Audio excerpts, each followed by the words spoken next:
प्रिय श्रोता, नमस्कार। कार्यक्रम वेद पाठशाला में आपका हार्दिक स्वागत है। इस कार्यक्रम में हम परमेश्वर के वचन का विस्तार पूर्वक अध्ययन किया करते हैं, जो आपकी आत्मिक उन्नति के लिए लाभदायक सिद्ध होगा। तो लीजिए सुनते हैं आज का ये संदेश। नमस्कार श्रोता मित्र, वेद पाठशाला की अगली कक्षा में आपका स्वागत है। यह इब्रानियों के नाम पत्री का प्रथम सर्वेक्षण है, जिसे मैं रहस्यमय श्रेष्ठ ग्रंथ कहता हूँ। इस श्रेष्ठ ग्रंथ का प्रारंभ इस प्रकार से होता है। पूर्व युग में परमेश्वर ने बाप दादों से थोड़ा थोड़ा करके और भांति भांति से भविष्यवक्ताओं के द्वारा बातें करके इन दिनों के अंत में हमसे पुत्र के द्वारा बातें की, जिसे उसने सारी वस्तुओं का वारिस ठहराया और उसी के द्वारा उसने सारी सृष्टि रची है। वह उसकी महिमा का प्रकाश और उसके तत्व की छाप है और सब वस्तुओं को अपनी सामर्थ के वचन से संभालता है। वह पापों को धोकर ऊंचे स्थानों पर महामहिमन के दाहिने जा बैठा और स्वर्गदूतों से इतना ही उत्तम ठहरा जितना उसने उससे बड़े पद का वारिस होकर उत्तम नाम पाया। हमने पवित्र शास्त्र के पुस्तकों को क्रमानुसार अध्ययन किया जैसे वे पाए जाते हैं। हमने पौलुस के पत्रियों का सर्वेक्षण समाप्त किया और अब हम सामान्य पत्रियों का सर्वेक्षण करेंगे। ये इसलिए सामान्य पत्रियां कहलाते हैं क्योंकि वे सामान्य लेखकों द्वारा सामान्य लोगों को लिखे गए हैं। ये पत्रियां पौलुस के पत्रियों की तरह किसी विशेष कलीसिया या व्यक्ति को नहीं लिखे गए हैं, जैसे कुरिन्थियों, इफिसियों, फिलिपियों या कुलोसियों, परंतु साधारण रूप से लिखे गए हैं। इब्रानियों की पत्री एक रहस्यमय ग्रंथ है। रहस्यमय होने का एक कारण यह है कि हम नहीं जानते कि इस पत्री को किसने लिखा है। अनेक लोगों का कहना है कि इस पत्री को पौलुस प्रेरित लिखा होगा। यद्यपि कुछ बाइबल में इसका शीर्षक इब्रानियों के नाम पौलुस प्रेरित की पत्री है, परंतु अनेक विद्वान हैं जो कहते हैं कि इसका कारण इस प्रकार नहीं है। पौलुस के सभी पत्रियों में उसका नाम प्रथम आया है, परंतु इस पत्री में ऐसा नहीं है। उन दिनों में जब वे पत्र लिखते थे तो चर्म पत्र या लपेटा हुआ कागज में लिखा करते थे। सो पत्र के अंत में वे अपना नाम या हस्ताक्षर नहीं करते थे, परंतु पत्र के प्रारंभ में वे अपना नाम लिखते थे ताकि पढ़ने वाले को पूरा चर्म पत्र खोलना न पड़े कि किसने इस पत्र को लिखा है। परंतु पत्र के प्रारंभ में वे अपने नाम लिखते थे ताकि पढ़ने वाला जान सके कि किसने इस पत्री को लिखा है। सो पत्री के लेखक का नाम उस पत्र के प्रारंभ में ही होता था। इब्रानियों की पत्री इसलिए भी रहस्यमय है क्योंकि इसके साहित्य अक्षर स्पष्ट नहीं हैं। ध्यान करें कि इस पत्री में समाधान नहीं है। इसका प्रारंभ सामान्य रूप से इस प्रकार हुआ है। पूर्व युग में परमेश्वर ने बाप दादों से थोड़ा थोड़ा करके और भांति भांति से भविष्यवक्ताओं के द्वारा बातें करके इन दिनों के अंत में हमसे पुत्र के द्वारा बातें की, जिसे उसने सारी वस्तुओं का वारिस ठहराया और उसी के द्वारा उसने सारी सृष्टि रची है। हमें ये नहीं मालूम कि वे लोग कौन हैं, कहाँ हैं, जिन्हें ये पत्री लिखी गई है। स्पष्ट है कि यह यहूदी मसीहियों को लिखी गई है। मेरा मतलब यह है कि प्रारंभिक विश्वासी और प्रेरितों को जो विश्वास करते थे कि यीशु मसीह मसीहा है। इस पुस्तक के संदर्भ से हम जान सकते हैं कि यहूदी जिन्हें यह पत्र लिखा गया है यातना व दुखों में हैं। हम ये भी जानते हैं कि कुछ यहूदी अपने उद्धार के निश्चयता का कमी अनुभव कर रहे हैं। इस पत्री के संदर्भ से हम कह सकते हैं कि कुछ यहूदी ये निर्णय नहीं कर पा रहे थे कि वे सीमा पार करके मसीह यीशु के विश्वास में आएं, समर्पित हो जाएं और उसे अपना मसीहा मान लें। इस प्रकार हम जान सकते हैं कि वे यहूदी विश्वासी थे जो मसीह पर विश्वास करते थे, पर दुख व पीड़ा में थे और बहुत उदास थे। उन्हें उत्साह व निश्चयता की आवश्यकता थी। कुछ विद्वान विश्वास करते हैं कि ये यहूदी विश्वासी जिन्हें यह पत्री लिखा गया है, वे दुख सहने वाले यहूदी थे जिन्होंने यरूशलेम व यहूदिया में पौलुस उनके विषय में चिंता किया करता था। स्मरण करें कि पौलुस कैसे उन लोगों की चिंता किया करता था जो इस पृथ्वी के एक छोर में दुख सहते थे। सो कुछ विद्वान विश्वास करते हैं कि यह पत्री उन्हें लिखी गई है। फिर कुछ विद्वान विश्वास करते हैं कि ये यहूदी लोग उस समय अंताकिया में रहते थे जब वहां सताव हुआ था, सो उन्हें यह पत्र लिखा गया है। जब यरूशलेम में और सारे यहूदिया में मसीहों को सताया जा रहा था, तब अनेक यहूदी जो मसीह के अनुयायी थे अंताकिया में आ गए थे, और अंताकिया मसीह के ऊपर विश्वास करने वाले विश्वासियों का केंद्र बन गया था।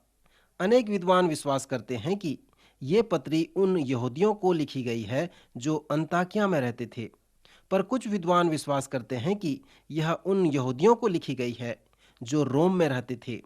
हम साधारणतः नहीं जानते कि ये यहूदी मसीही विश्वासी जिन्हें पत्री लिखी गई है वे कहाँ रहते थे।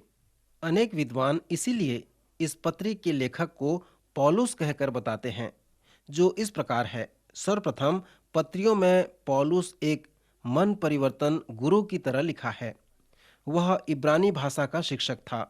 मसीह के 200 वर्ष पहले पुराने नियम के सभी इब्रानी पुस्तक यूनानी में अनुवाद हुए और पुराने नियम के वचन का वह अनुवाद सेप्टुजेंट नाम से जाना जाता है। सो इसका मतलब यह है कि पौलुस के दिनों में न केवल पुराने नियम की पुस्तकें इब्रानी भाषा में उत्पन्न हुए, परंतु वे यूनानी भाषा में भी आए। सो अनेक विद्वानों का कहना है कि जिसने भी इस पत्री को लिखा है या तो वह यूनानी होगा या वह यहूदी होगा।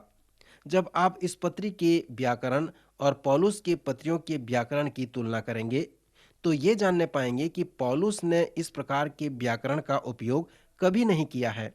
अगला कारण जो विद्वान विश्वास नहीं करते कि पौलुस ने इसे लिखा है वह इस प्रकार है कि जिसने भी इस पत्री को लिखा है वह धर्म विज्ञान में निपुण नहीं था जैसे पौलुस था। पौलुस तो एक विद्वान था। अपने दिनों में पौलुस एक बड़ा ज्ञानी व्यक्ति था, पुराने नियम का विद्वान था।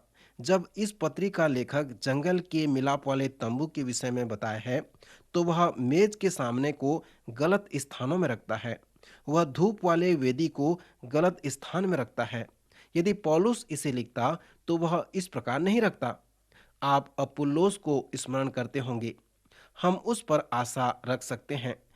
जब वह अकेला आया तब प्रिस्किल्ला व अक्विला ये अनुभव करने लगे कि उसे कुछ शिक्षा की आवश्यकता है, क्योंकि वह धर्म विज्ञान में निपुण नहीं है। इसलिए यह शायद अपुल्लोस हो सकता है जिसने धूप की वेदी को गलत स्थान में रख दिया हो।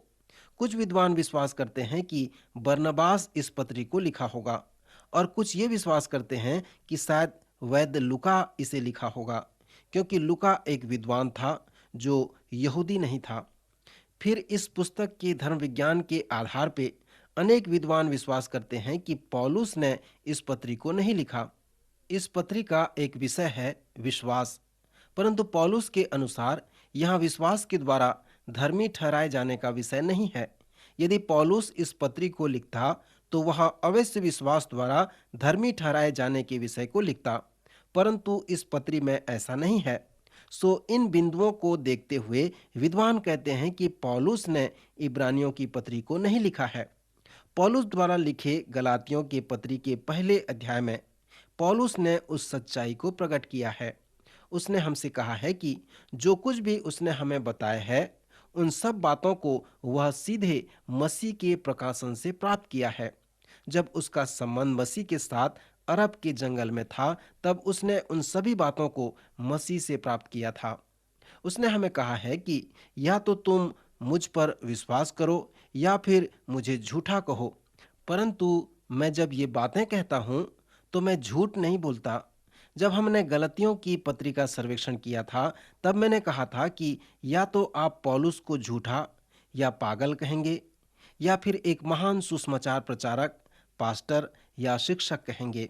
धर्म विद्वान और लेखक कहते हैं जिसे नए नियम के आधे पुस्तकों को लिखा है, जिसने इब्रानियों की पुस्तक को लिखा है, उसने हमें कहा है इसलिए कि बहुतों ने उन बातों का जो हमारे बीच में बीती हैं इतिहास लिखने में हाथ लगाया है, जैसा कि उन्होंने जो पहले ही से उन बातों को देखने वाले और वचन के सेवक थे, हम तक पहुंचाया है। यह लूका रचित सुसमाचार उसके पहले अध्याय 1 से 4 पद में पाया जाता है। और लूका अपने सुसमाचार को इस प्रकार प्रारंभ करता है। इसलिए कुछ लोगों का विचार है कि शायद लूका ने ही इब्रानियों की पत्री को लिखा होगा, परंतु यह निश्चित नहीं है। पर एक बात निश्चित है कि इस पत्री का लेखक आंखों देखी नहीं है। जो हुआ है उसने पौलुस की तरह दावे के साथ नहीं कहा है। पौलुस ने कहा, मुझे यह मनुष्य की ओर से नहीं पहुंचा और न मुझे सिखाया गया, पर यीशु मसीह के प्रकाश से मिला है। सो विद्वान कहते हैं कि इस पत्री का लेखक पौलुस कैसे हो सकता है। कोई भी हो, हम कहें कि केवल परमेश्वर इस पत्री के लेखक को जानता है। श्रोता, पत्री को किसने लिखा इससे हमें कोई मतलब नहीं। जैसे कि पहले मैंने बताया था कि महत्वपूर्ण बात तो यह है कि यह पुस्तक क्या कहता है, इसका क्या अर्थ है, और विशेष करके मेरे व आपके जीवन के लिए इस पत्री का क्या तात्पर्य है, इससे हमें क्या लाभ मिल सकता है। इस पुस्तक में महत्वपूर्ण बात यह है कि जो सच्चाई इस पत्री में बताया गया है और जो आध्यात्मिक प्रयोग उस सच्चाई का है, उसे हम अपने जीवन में लागू करें। इस प्रकार हम देख रहे हैं कि इब्रानियों की पत्री एक रहस्यमय श्रेष्ठ ग्रंथ है, और जैसे हमने उन सभी कारणों को देखा, उसके लिए ये रहस्यमय है। रोमियो की पत्री के समान यह पत्री भी है। इस पत्री के प्रारंभ से अंत तक वाद विवाद हैं, और रोमियो की पत्री में विश्वास द्वारा धर्मी ठहराए जाने के विषय में वाद विवाद है। फिर इब्रानियों की पत्री यीशु मसीह के विषय में है, धर्म वैज्ञानिक विषय है। यूहन्ना रचित सुसमाचार भी यीशु मसीह के विषय में है। कुलुसियों की पत्री में भी पौलुस ने यीशु मसीह के विषय में बताया है, जो पत्री का मूल विषय है। इब्रानियों की पुस्तक यीशु मसीह को मसीहा करके प्रस्तुत करता है, जो पुराने नियम में भविष्यवाणी हुई थी।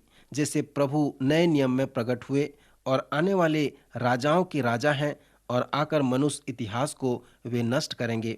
यदि आप इस पत्री के संदेश व वाद विवाद की प्रशंसा करेंगे, तो इस पुस्तक में 3 कुंजी शब्द हैं जो उस विवाद में आपको मार्गदर्शन करने पाएंगे। इसके पहले कि मैं उन 3 शब्दों को बताऊं, मैं कुछ और बातें बताना चाहता हूं। क्योंकि इस पुस्तक के प्रारंभ से अंत तक विवाद ही है, सो मैं आपसे सिफारिश करता हूं कि आप एक बार बैठकर इस पत्री को पूरा पढ़ लें, जिस प्रकार मैंने रोमियो की पत्री के लिए कहा था। इस पत्री को इधर उधर से न पढ़ें, परंतु एक अच्छे अनुवाद को लेकर इस धर्म विज्ञान के श्रेष्ठ ग्रंथ को पढ़ें, जिससे आप समझ सकें। इसे पढ़ते समय अपना रेडियो और टीवी बंद कर दें, और कम से कम इसे पढ़ने के लिए 3 घंटा समय लें, तभी आप भली भांति इसे समझ पाएंगे। जिसने भी इस पत्री को लिखा है वह प्रेरित विद्वान है और बहुत उपयुक्त विद्वान है। वह इस बात को समझता है कि प्रभु यीशु मसीह के विषय में पुराना व नया नियम क्या कहता है। मैं इस पुस्तक को इस कारण श्रेष्ठ ग्रंथ कहता हूँ, क्योंकि इस पुस्तक संग्रह करना पवित्र शास्त्र के लिए एक नियम व सिद्धांत तैयार करता है। पवित्र शास्त्र में जितने भी पुस्तकें हैं, वे इसलिए हैं क्योंकि वे पवित्र शास्त्र में आत्मिक और आध्यात्मिक संदर्भों को संचय करते हैं। इब्रानियों की पुस्तक का जो प्राथमिक संग्रह है, वह यीशु मसीह के विषय में धर्म विज्ञान पुस्तक है। अगला बड़ा संग्रह इस प्रकार है कि यह पत्री पवित्र शास्त्र के अन्य पत्रियों से अधिक पुराने व नए नियम को एक साथ जोड़ती है। श्रोता, आज हम पशु बलि क्यों नहीं चढ़ाते? क्यों परमेश्वर के लोग परमेश्वर को पशु बलि चढ़ाना बंद कर दिए? जिस प्रकार परमेश्वर के लोग पुराने नियम में मूसा की व्यवस्था का पालन किए, आज हम क्यों नहीं चढ़ाते हैं? क्रूस के पहले व क्रूस के बाद परमेश्वर के लोग क्यों अलग अलग प्रकार का जीवन व्यतीत करने के लिए आगे आते हैं? ये सब कैसे एक साथ आया? कैसे पुराने व नए नियम जोड़े गए और एक साथ रखे गए हैं?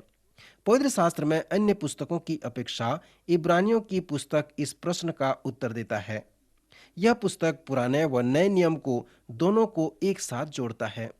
जैसे मैंने पहले आपसे कहा था कि जब आप इस पुस्तक को पढ़ेंगे और विवादों को देखेंगे, तो 3 शब्द आपकी अगुवाई करेगा। उनमें से पहला शब्द है अधिक अच्छा, दूसरा है विश्वास करना, और तीसरा शब्द है चौकस या सावधान हो जाना। इस पत्री में विवाद का जो पहला विषय यीशु मसीह के लिए है वह इस प्रकार है कि यीशु मसीह बहुत अच्छा है, वह नबियों से भी अच्छा है, क्योंकि पूर्व काल में परमेश्वर बाप दादों से थोड़ा थोड़ा करके और भविष्यवक्ताओं के द्वारा बातें करता था, पर अब इन दिनों के अंत में हमसे पुत्र के द्वारा बातें की है। परमेश्वर ने अपने संदेश व प्रकाशन को अपने पुत्र के द्वारा प्रकट किया है। वह नबियों के संदेश व प्रकाशन से बहुत अच्छा था। लेखक यहूदियों को लिखकर कहता है कि अन्य पूजनीय व श्रद्धा रखने योग्य बातों से यीशु बहुत अच्छा है। तुम सचमुच में नबियों को अपने आंखों की पुतली समझते हो, हृदय में बनाए रखते हो, परंतु वह भविष्यवक्ता यीशु मसीह है। वह भविष्यवक्ताओं का भविष्यवक्ता है। वह भविष्यवक्ताओं से अच्छा है, क्योंकि नबियों के संदेश व प्रकाशन से मसीह यीशु का संदेश व प्रकाशन बहुत अच्छा है। इस पुस्तक के प्रथम 2 अध्याय में इस पुस्तक का लेखक कहता है कि यीशु मसीह स्वर्गदूतों से भी अच्छा है। यहूदी जो रूढ़िवादी थे, परंपरा के मानने वाले थे, फरीसियों के जैसे थे, स्वर्गदूतों पर विश्वास रखते थे। रूढ़िवादी यहूदी अलौकिक आश्चर्य कर्मों पर प्रतीति करते थे, सदों की अलौकिक कार्य पर विश्वास नहीं करते थे। फरीसी विश्वास करते थे और स्वर्गदूतों पर भी विश्वास रखते थे। जिसने भी इन रूढ़िवादी यहूदियों को लिखा है वो कहता है यीशु मसीह स्वर्गदूतों से भी अच्छा है। इन प्रथम 2 अध्यायों को पढ़ें और उन अंतरों को देखें जहां पर लेखक उन यहूदियों से कहता है कि यीशु मसीह स्वर्गदूतों से भी बहुत अच्छा है। यद्यपि यहूदी मूसा का आदर अभी भी करते हैं, इसलिए लेखक अपने वार्तालाप जारी रखते हुए कहता है यीशु मसीह मूसा से भी बहुत अच्छा है। एक घर का महत्व है, परंतु उस घर से उसके बनाने वाले का महत्व और अधिक है। इब्रानी जाति के लिए मूसा ने घर बनाया, परंतु यीशु मसीह वो पुत्र है जो उस घर में रहता है। सो इस परिप्रेक्ष्य में यीशु मसीह मूसा से भी बहुत अच्छा है। फिर लेखक लिखता है यीशु मसीह यहोशू से भी बहुत अच्छा है, क्योंकि ये यहूदी यहोशू का आदर करते थे। यहोशू ने इस्राएली प्रजा को प्रतिज्ञा के देश में अगुवाई किया और उन्हें विश्राम दिया, परंतु यीशु ने उन्हें जो विश्राम दिया वह उससे बढ़कर था। सो इस परिप्रेक्ष्य में यीशु मसीह यहोशू से भी बहुत अच्छा है। फिर लेखक लिखता है यीशु मसीह सभी याजकों से भी बहुत अच्छा है। ये यहूदी समझते थे कि लेखक याजक के विषय में क्या कहता है। वहां पर लेवी व हारून की रीति से याजक थे। यहूदी उनके अनुसार बलिदान चढ़ाते थे, परंतु यहाँ पर 5वें अध्याय के प्रारंभ में ही वो लिखता है कि यीशु मसीह उन सभी याजकों से बहुत अच्छा है। फिर याजकपन के विषय में बताने के बाद वह वाचा के विषय में बताता है। नूह, इब्राहिम, मूसा के साथ वाचा था। परमेश्वर ने दाऊद के साथ भी वाचा बांधी थी। परमेश्वर अनेक वाचा बनाया, पर लेखक लिखता है कि यीशु मसीह सभी वाचाओं से बहुत अच्छा है। फिर इस पत्री का लेखक जंगल में तंबू बनाए जाने के विषय में लिखा है, जिसे हमने निर्गमन और लय व्यवस्था के सर्वेक्षण में देखा था। इस प्रकार हम आशा रख सकते हैं कि लेखक कहता है यीशु मसीह उस तंबू के आराधना से भी बहुत अच्छा है। तम्बू के आराधना के विषय में इब्रानियों का लेखक बहुत ही अद्भुत बात बताता है। उनके लिए तम्बू का आराधना छोटे बच्चों के प्रशिक्षण केंद्र के जैसा था, जिससे वे जानते थे कि कैसे पवित्र परमेश्वर की आराधना किया जा सकता है। इसी नमूने में सुलेमान का मंदिर निर्माण हुआ। लेखक बताया है कि एक तंबू बनाया गया। पहले तंबू में दीवट और मेज और भेंट की रोटियां थीं और वह पवित्र स्थान कहलाता था, और दूसरे पर्दे के पीछे वह तंबू था जो परम पवित्र स्थान कहलाता था। उसमें सोने की धूपदानी और चारों ओर सोने से मढ़ा हुआ वाचा का संदूक और मन्ना से भरा हुआ सोने का मर्तबान और हारून की छड़ी जिसमें फूल फल आ रहे थे, और वाचा की पट्टियां थीं। पहले तंबू में तो याजक हर समय प्रवेश करके सेवा के काम करते थे, पर दूसरे में केवल महायाजक वर्ष में एक ही बार जाता था और बिना लहू लिए नहीं जाता, जिसे वह अपने लिए और लोगों की भूल चूक के लिए चढ़ावा चढ़ाता था। फिर इस पत्री का लेखक कहता है कि यीशु मसीह जब क्रूस पर मर गया तो यह उसका नमूना है। जब मसीह आने वाली अच्छी वस्तुओं का महायाजक होकर आया तो उसने और भी बड़े सिद्ध तम्बू से होकर, जो हाथ का बनाया हुआ नहीं अर्थात इस सृष्टि का नहीं, और बकरों और बछड़ों के लहू के द्वारा नहीं पर अपने ही लहू के द्वारा एक ही बार पवित्र स्थान में प्रवेश किया और अनंत छुटकारा प्राप्त किया। क्योंकि जब बकरों और बछड़ों का लहू और कलोर की राख अपवित्र लोगों पर छिड़के जाने से शरीर की शुद्धता के लिए पवित्र करती है, तो मसीह का लहू, जिसने अपने आप को सनातन आत्मा के द्वारा परमेश्वर के सामने निर्दोष चढ़ाया, तुम्हारे विवेक को मरे हुए कामों से क्यों न शुद्ध करेगा, ताकि तुम जीवते परमेश्वर की सेवा कर सको। इसी कारण वह नई वाचा का मध्यस्थ है, ताकि उस मृत्यु के द्वारा जो पहली वाचा के समय के अपराधों से छुटकारा पाने के लिए हुई है, बुलाए हुए लोग प्रतिज्ञा के अनुसार अनंत मिरास को प्राप्त करें। सो मसीह किसी और लहू के द्वारा नहीं पर अपने ही लहू के द्वारा एक ही बार पवित्र स्थान में प्रवेश किया और अनंत छुटकारा प्राप्त किया। सो इसी पत्री का लेखक कहता है कि यीशु मसीह जंगल के मिलाप वाले तंबू से बहुत अच्छा है, आराधना के तंबू से अच्छा है, या सुलेमान के मंदिर से अच्छा है, क्योंकि मसीह ने उन सब बातों को पूरा कर दिया है। सो इस पुस्तक के वाद विवाद की रूपरेखा यही है। मैं इसलिए आपसे कहा कि आप ध्यान लगाकर इस पुस्तक को पढ़ें और पवित्र आत्मा से कहें कि वह आपके आत्मिक आँखों को और कान को खोल दे कि आप देख सको और सुन सको, और हृदय को भी, जिसमें आप उसके वचन को ग्रहण कर सको। मैं आपको विद्वान बनाने के लिए नहीं कह रहा हूँ, परंतु आध्यात्मिक रूप से इसे पढ़ें और उन विवादों को लिख लें। मित्र, मैं इसलिए आपसे ऐसा करने को कह रहा हूँ क्योंकि इससे आपको आशीष मिलेगी। इब्रानियों की पुस्तक का संपूर्ण वाद विवाद यीशु मसीह के विषय में है और बाइबल का संपूर्ण विषय भी यही है। उद्धार के विषय में भी संपूर्ण विषय यही है। यदि आप यीशु मसीह को नहीं जानते हैं तो इस इब्रानियों की पत्री को पढ़ें और इस प्रकार प्रार्थना करें, हे परमेश्वर, मैं यीशु को देखना चाहता हूँ। और इस प्रार्थना के साथ पत्री को पढ़ें। परमेश्वर आपको आशीष देगा और इस पुस्तक के माध्यम से वह यीशु को आपके सामने प्रकट कर देगा।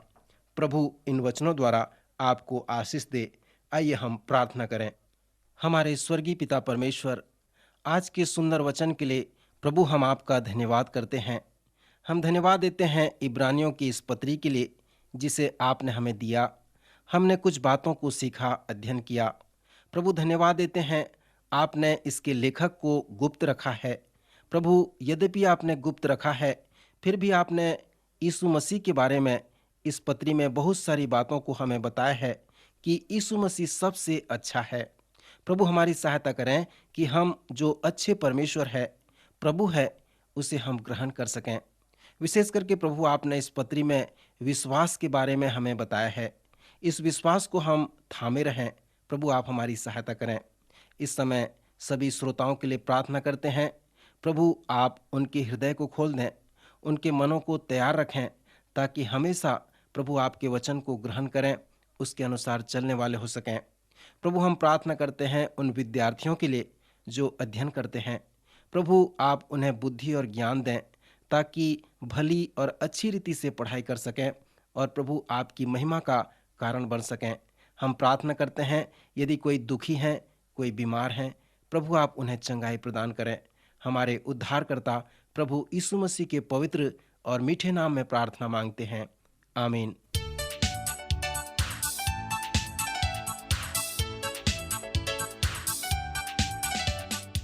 आज का कार्यक्रम सुनने के लिए हम आपको धन्यवाद देते हैं।